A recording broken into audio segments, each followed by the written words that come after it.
Hey kids, welcome back to another episode of Oldman Plays CFL Fantasy. I'm going to be honest with you right off the top. This is going to be a tough one for me.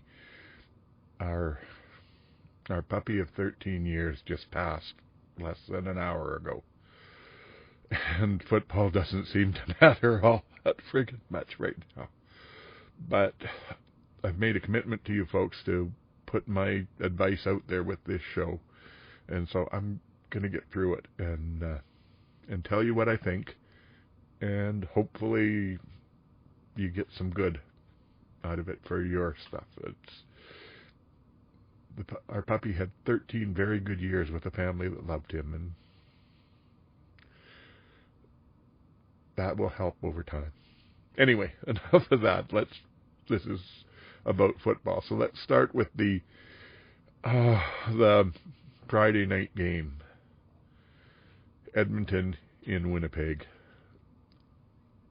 I have trouble picking too many people to take from this game. Maybe Dunbar Jr. as a receiver, but I can't see that Edmonton offense getting going. The Winnipeg offense will probably do well, and I think running backs there make a good sense, but receivers, Zach they'll run a lot. Zach will probably get less than 300 yards and 1 or 2 touchdowns, and so it's hard to go with him. On the receiver side, maybe Dalton Schoen. He's been consistent, but not with a lot of yards, so not big points so far, although he did get the 1 touchdown. And then Carrick Wheatball has been fairly consistent in lots of catches, big yards, and he has 1 touchdown. So I think I might look at him there. Then we go to the Friday night game, which is Hamilton at Montreal. And again, here we've got a backup quarterback, MBT, in for Montreal. So who's he going to throw to? And Bo with Hamilton, Greg Bell's out, so unless the backup running back is really good, then Bo might be throwing 60 times and pick up a bunch of stuff in garbage time and points and touchdowns or yards and touchdowns. So he's kind of my default at this point. I'm thinking I'll probably go with him and pair him up with, I'm thinking probably Kenny Lawler. He's been the most consistent one there. White's had some too, but I just don't trust him. He can't seem to catch the good deep ball. And on the Montreal side, Tyson Philpott's been pretty consistent. Not necessarily huge yards in the first 2 games, but a few catches and whatnot, and then he blew up in the last game. So maybe there. And Austin Mack, although he was limited in practice this week, he's been getting fairly consistent usage too. But we don't know who MBT is going to throw to necessarily either, who he's comfortable with. So I may go with some of those, but I might be a little bit iffy there. And that takes us to the Saturday game, BC at Saskatchewan, a possible matchup of Jeremiah Mazzoli and Jake Mayer, which doesn't inspire a lot of confidence. Even if Trevor Harris is in there, I think I would avoid him, and the same thing with Nathan. I need to see something from Nathan, especially coming back the first week after injury. So probably neither of those quarterbacks. Might go with the 2 slot backs, Keyshawn Johnson and Dante Myers from Saskatchewan. They've been fairly consistent, bringing in at least reasonable yards, and BC was giving up yards and touchdowns to the slot backs in their earlier games. On the BC side of things, maybe Keon Hatcher and maybe Justin McInnes, although Hatcher has been somewhat more consistent in yards and catches, I guess, yeah. And then the last game, this is the one that if Drew Brown is in, I'd like to take him as quarterback. So I'm going to make sure that I can make a switch once I find out, if I find out in time. They should at least by tomorrow rule him in or out in the injury report. If it says probable, I don't know. I guess I stick with Bo Levi then. But if possible, I would like to go with Drew Brown if he's back in. Even coming off injury, I think he will be quite good. and I'd team him with either Eugene Lewis or possibly Braylon Addison, who had a fair amount of work when it was a non-monsoon type games.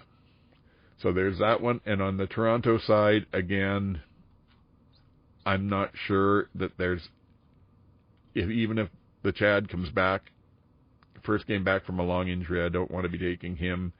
And if it's Arbuckle, I'll definitely stay away from there. Receivers, well, Unger had a good couple of first weeks and then did almost nothing last week. And Coxie, again, has been not great, but has had big yards in at least all three of the games and 5 or 6 catches. So he burnt me last week, but I might consider him. So that's about it. That's what I'm going to be looking at. It'll be time to fire up the computer. Well, actually, I've already fired up the computer. I did this earlier, knowing that I would have to deal with Roman and what was happening there. I'll punch it in here, and then I'll come back and close.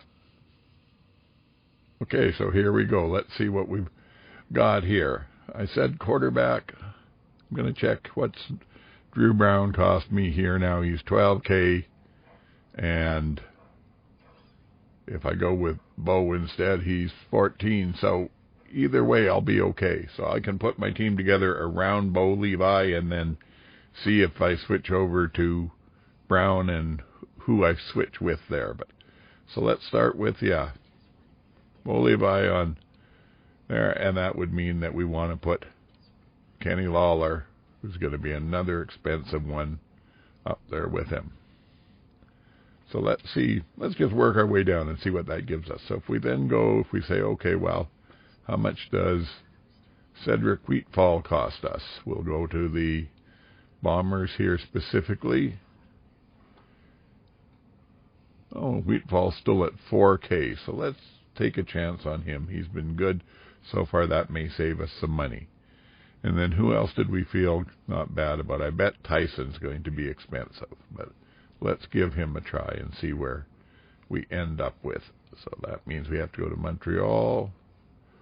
Oh yeah, Tyson's at 10, so that still, mind you, that leaves us about $10,000 each for our last 3 positions. So that's not too terribly bad. Running back, I do think that AJ will probably have himself a heck of a game.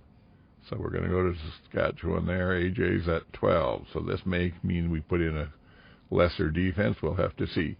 Then let's think about who else do we have out there in them. I don't trust Butler against the Saskatchewan defense.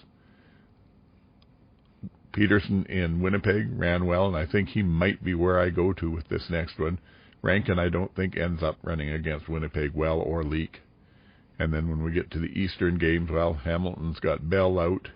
Sean Thomas-Erlington with Montreal was questionable. Possible that Stanback will have a good game against Toronto. But I don't see the Toronto running backs doing well against Ottawa. So really we're down to almost to Peterson or Stanback. And given the defense that they're facing, I think I would look probably for Peterson. So that means I'm now over to Winnipeg here.